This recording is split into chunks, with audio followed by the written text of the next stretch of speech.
അപ്പോൾ ആദ്യം സിദ്ധുഭായി ഈ കഥയാണ് കൊണ്ടുവരുന്നത്. അതായത് മീനത്തിൽ ചന്ദ്രൻ എന്ന് പറഞ്ഞ ചിക്കാനത്തിൻ്റെ മാതൃക വായിച്ചപ്പോൾ വന്ന കഥ. അപ്പോൾ സിദ്ധുഭായിക്ക് മലയാളം വായിക്കാൻ ആ സമയത്ത് അറിയാം. ഇപ്പം കുറേ പഠിച്ചിരുന്നു. പുള്ളി ചെന്നൈയിലാണല്ലോ സ്കൂളൊക്കെ ഉണ്ടായത്, മദ്രാസിലായതുകൊണ്ട് മലയാളം അറിയില്ലായിരുന്നു. അപ്പം ഞാൻ ആ കഥ വായിച്ചു കൊടുക്കുന്നു, കഥ മനസ്സിലാക്കുന്നു. സിദ്ധുഭായി പറഞ്ഞു നമ്മളിത് സിനിമ ചെയ്യാൻ പോവാണ്, ദിലീപേട്ടൻ നായകനായിട്ട്. അടിപൊളി അടിപൊളി.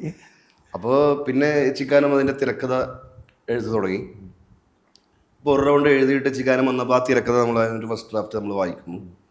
അപ്പോൾ എല്ലാവരും ഇരിക്കുമ്പോൾ സമീർ ഭായും ഷൈജു ഭായും സിദ്ധു ഭായി ചിക്കാനൊക്കെ ഇരിക്കുമ്പോൾ ഞാൻ ആദ്യം ചിക്കാനം വായിച്ച പിന്നൊക്കെ ഞാനത് വായിക്കുന്നത്.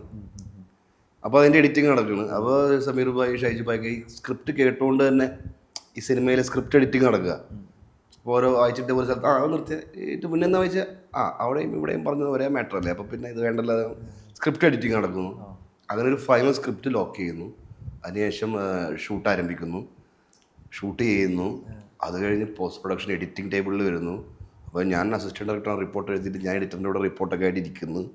എഡിറ്റ് ചെയ്ത് ഇത് ഡബിന് പോകുന്നു. ഡബിന് പോകുന്ന സമയത്ത് ആ സമയത്ത് ഭാഗ്യവശാലെന്ന് പറയാൻ പറ്റില്ല, കാരണം സിദ്ധുഭായിക്ക് 2 കണ്ണിനും കൺജങ്ക്റ്റിവൈറ്റീസ് വന്നു. അത് സിദ്ധുഭായി കുറച്ച് ദിവസം റെസ്റ്റ് ആയിരുന്നു.